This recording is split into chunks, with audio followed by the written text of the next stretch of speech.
Hold on to your heart, because this isn't just another celebrity headline. This is a tragedy that has left the gospel world shattered. Vanessa Knowles, the woman whose voice once brought healing to thousands, is gone. A fatal crash. A final performance. And now, a silence so heavy, it's echoing through churches, homes, and playlists around the world. But what really happened that night? Was it just an accident? Or was there more behind the headlines than anyone first realized? Because when you look closer, the timing, the silence, and even Vanessa's final words, they don't just tell a story, they send a message. This video uncovers the untold truth about the night Vanessa Knowles left this world, the whispers surrounding her final hours, and the prophetic warning she gave just days before the crash. We'll trace the rise of a gospel powerhouse, relive her most soul-shaking moments, and reveal the unfinished project she never got to release. And by the end, you won't just be mourning a singer. You'll be remembering a voice that carried faith, fire, and a legacy that refuses to die. Because even in death, Vanessa Knowles is still speaking. And what she left behind will shake the gospel world forever. It was supposed to be a night of celebration. Vanessa Knowles had just finished performing at a private gathering, a small, intimate event filled with church leaders, longtime friends, and family. The kind of room where laughter echoes louder, and where voices like hers feel like pure anointing. It wasn't a concert. It wasn't a show. It was ministry. Personal, powerful, and now, painfully final. According to early reports, Vanessa left that gathering in high spirits. She hugged every guest, thanked the organizers, and promised to call a friend the next morning. But that morning never came. Sometime after midnight, while driving home along a notoriously dangerous stretch of highway, her car was struck. Witnesses say they heard the screech of tires, then a brutal, heart-stopping collision, one that lit up the night sky and silenced everything in an instant. Emergency responders arrived within minutes. But by the time they reached the scene, it was already too late. Vanessa's vehicle had taken the full force of a multi-car crash.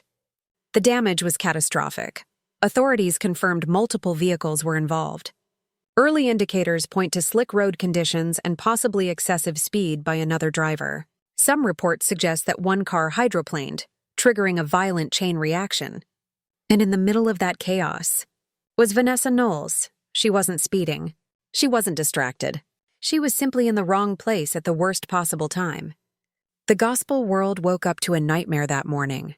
Headlines reporting the sudden death of a beloved legend. But for those who truly knew her, the news was more than tragic. It felt prophetic, because what Vanessa said just days before the crash now haunts everyone who heard it, and what she said next would send chills through the hearts of fans everywhere. Just days before the crash, Vanessa Knowles sat down for what would unknowingly become one of her final interviews. It was meant to be routine, a short conversation about her upcoming project and her plans for the new year. Instead, it's now being replayed online like a message from beyond. In that interview, Vanessa smiled softly and said something that now feels chilling. "Every day I sing like it could be my last." Because none of us are promised tomorrow. At the time, fans took it as a beautiful reminder to live with gratitude. But in the days after her passing, those words were shared and reshared millions of times. Clips of her saying it have gone viral on TikTok, Instagram, and YouTube, each captioned with phrases like "she knew" or "prophetic." Her own lyrics echoed that same theme. One of her recent songs talked about finishing the race before the night comes. Another ended with the line, "If my voice goes silent, let the message still be heard." What had been poetry now sounds like a farewell letter to her fans. Close friends say Vanessa had been unusually reflective in the weeks before the crash. She spoke often about gratitude, about leaving a legacy, about preparing herself for whatever God had planned. She wasn't sick. She wasn't retiring. But she seemed deeply aware of time, and that's what makes her last performance all the more heartbreaking. Those who were in the room the night of the private event say she closed with a song she hadn't performed live in years, a hymn about surrender and peace. Some described the moment as anointed and heavy, not realizing they were witnessing her final bow. These haunting words and choices have left fans wondering if Vanessa somehow sensed what was coming, or if her life's message was simply that clear. Either way, her final statements have become a rallying cry for her supporters. Live fully, give deeply, and sing like it's your last day. But to truly understand why those words cut so deep, you have to know the story behind the voice, the journey from a church pew to becoming one of gospel's most powerful forces. Long before her name filled arenas and her voice moved millions, Vanessa Knowles was just a little girl with a big sound sitting in the front row of her family's church. She wasn't trained. She wasn't famous. She was simply called, born into a tight-knit, faith-based household. Vanessa's earliest memories were filled with Sunday morning hymns, Wednesday night rehearsals, and parents who taught her that music was ministry, not performance. By the age of 5, she was already leading solos in her church choir. And not long after, the whispers began. That girl's voice carries something different. In her teen years, she became a local legend. The girl with the golden voice. The one who made people cry in the pews and brought grown men to their knees with a single verse. Her reputation spread quickly. Gospel competitions, regional showcases, and invitations from churches across state lines followed. But Vanessa wasn't chasing attention. She was chasing healing, for herself and for others. Her big break came in her early 20s when she was invited to join a touring gospel group. From rural churches to city auditoriums, Vanessa sang to crowds that didn't know her name, but left remembering her sound. People said she didn't just sing to you, she sang through you.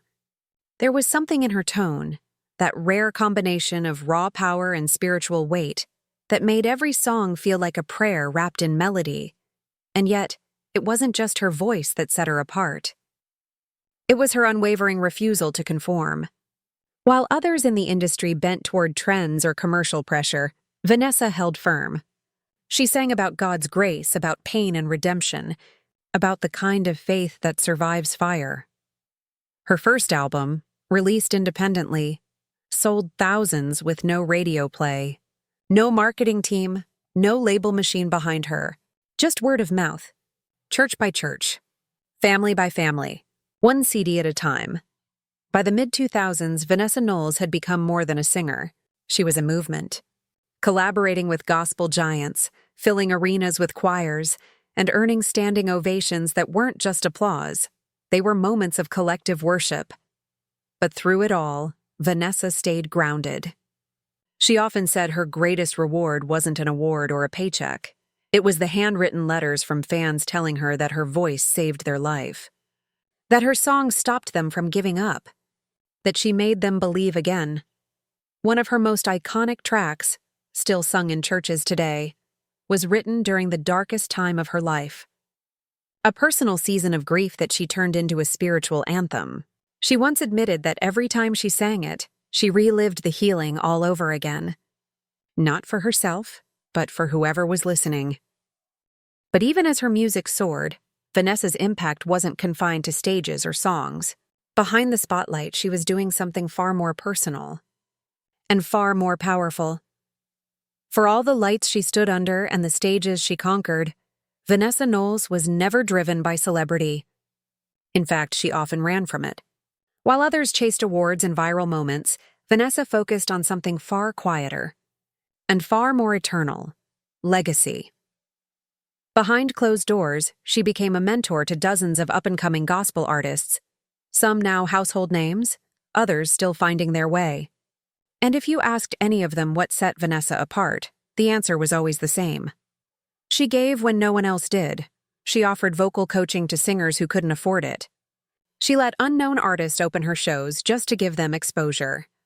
She even funded studio sessions for young performers who reminded her of her younger self, struggling, uncertain, and full of faith. And she never asked for credit.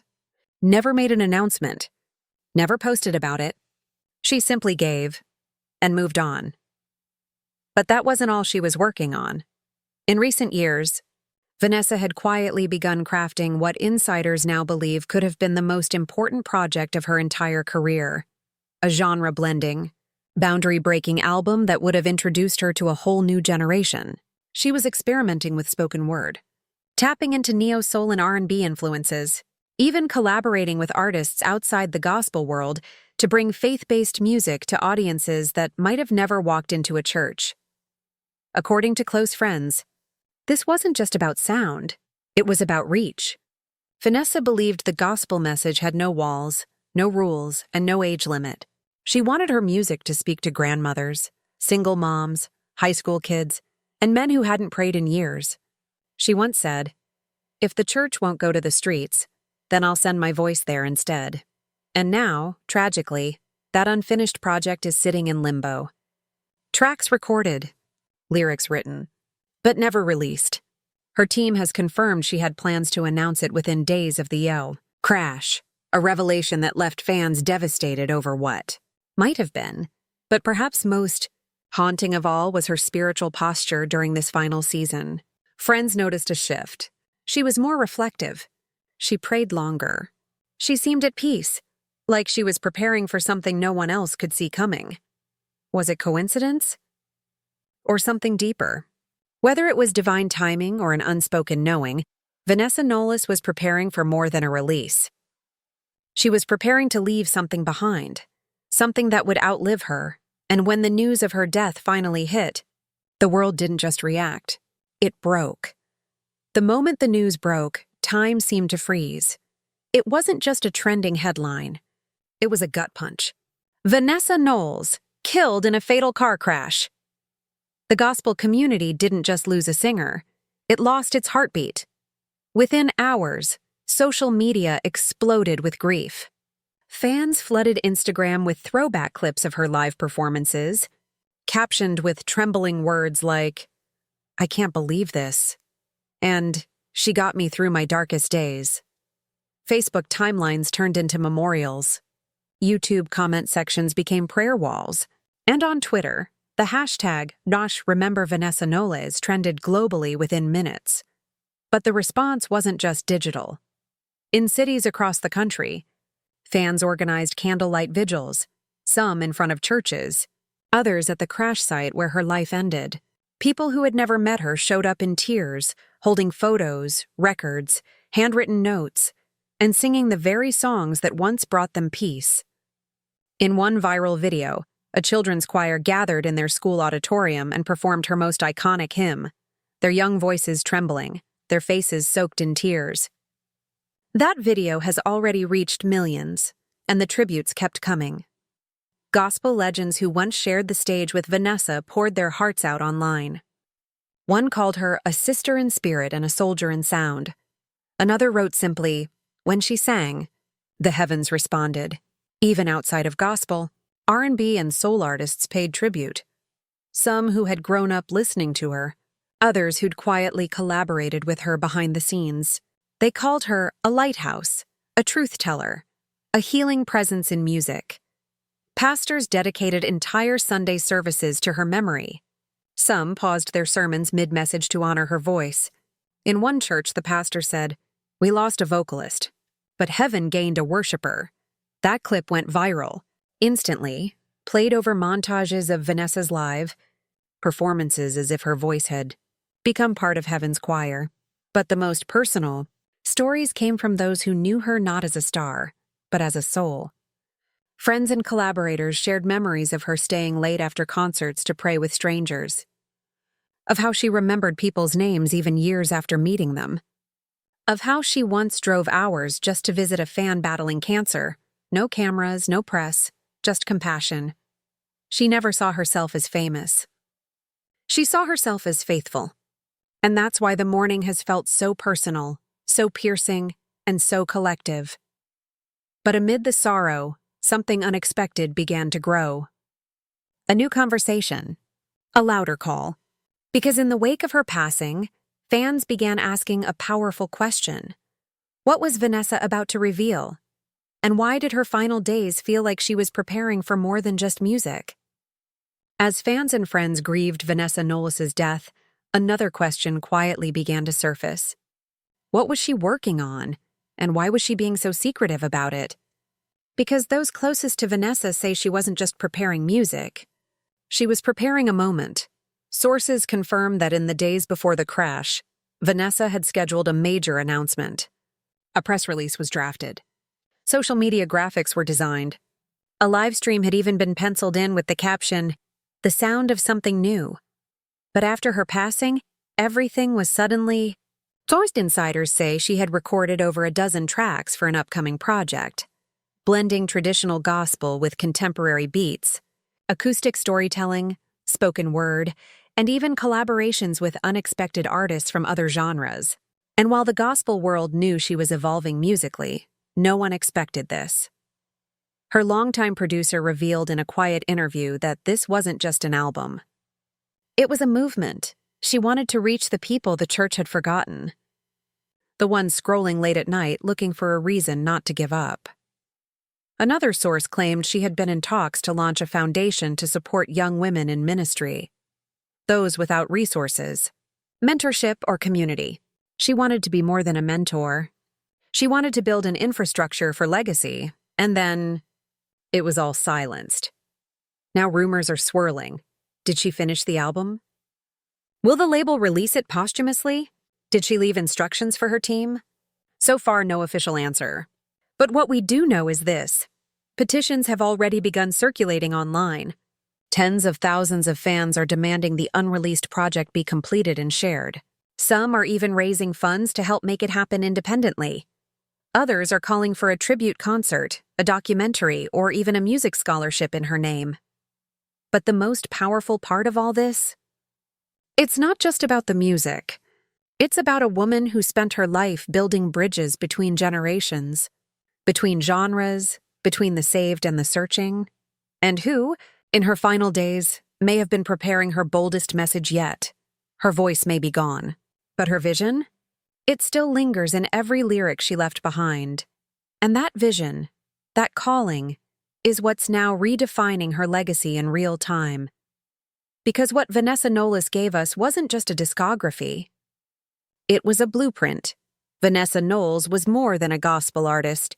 She was a bridge between eras, a voice that carried tradition into tomorrow. Like Mahalia Jackson and Yolanda Adams before her, she refused to dilute the gospel. She modernized it, yes, but never compromised it. And that's why her absence feels so impossible. Industry leaders now admit there are singers, and then there are voices that shift atmospheres. Vanessa was the latter. She could reach a grandmother in a pew and a teen on TikTok in the same breath. And in doing so, she built something rare, a multi-generational faith movement carried by music. But with her gone, the question now is, who picks up that torch? Young artists are grieving not just the loss of a legend, but a mentor, a champion, a safe space. Vanessa poured into them. She taught them that ministry mattered more than fame, and that every note had power. Her death is a wake-up call for an entire industry, to protect its icons while they're still alive, to archive their work, and to ensure their voices never fade into silence. And yet, even in her absence, Vanessa's music grows louder. Her songs are being replayed in churches, blasted at memorials, whispered in prayer circles, and discovered anew by people who never heard her while she lived. Because a voice like Vanessa's doesn't just disappear. It echoes. She didn't chase trends. She chased truth. And now it's up to the rest of us, fans, artists, leaders, to make sure the message she lived, sang, and died for never stops being heard.